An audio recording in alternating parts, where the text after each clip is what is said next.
Kobaltni o'zini zavodskiy rulini qaranglar qanaqa tamizlik qilib koja plitashka qilib berganmiz. Knopkalar o'rnatib multirool qilingan. Chetlari perforatsiya koja, splashnoy bo'lgan. Полный, ulog'i yo'q. И bu yoqdagi ichki qismini nappa kojadan plitashka qilib berganmiz. Dizayni juda ham chiroyli chiqqan.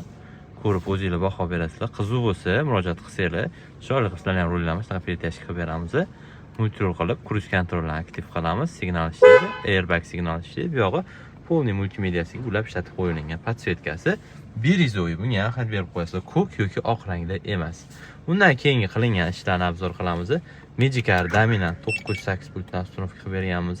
Mana shunaqa BMW dizaynidagi pultchi holda ham bo'lgan. Korpus qaranglar, metalik korpus. Tushib ketgan hech narsa qilmaydi. Xo'p.